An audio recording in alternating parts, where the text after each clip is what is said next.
آمدند.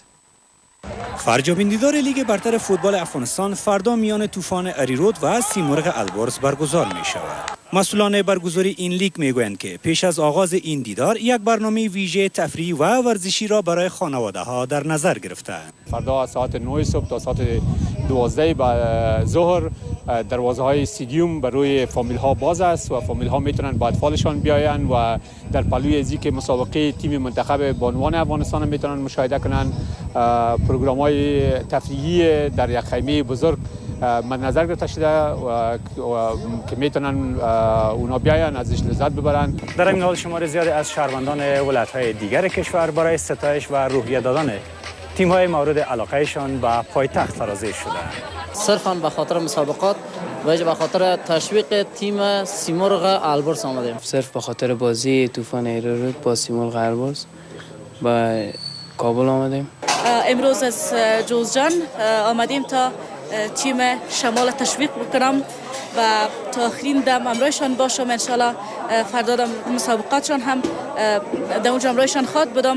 از سوی دیگر ولی ایرات میگوید تلاش‌ها برای فراهم ساختن زمینه سفر طوفان اریرود به خارج از کشور به ویژه ایتالیا ادامه دارد.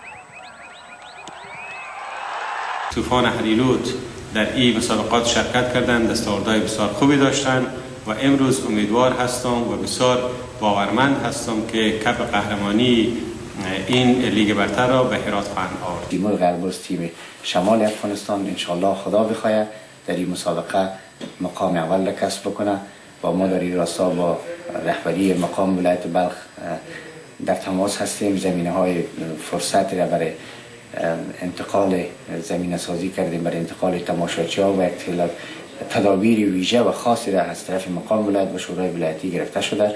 شماری از ورزشکاران رشته‌های دیگر ورزشی نیز از لیگ برتر فوتبال افغانستان استقبال می‌کنند.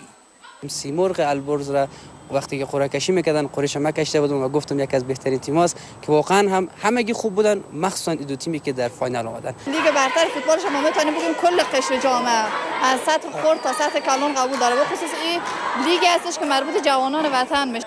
هواداران تیم‌های طوفان اریرود و سیمرغ البرز با نصب پوسترها در جاده‌ها برای تشویق تیم‌های مورد علاقه‌شان می‌کوشند. فردا دیده خواهد شد که کدام تیم جام قهرمانی را به دست خواهد گرفت. سیمرغ البرز یا طوفان اریرود.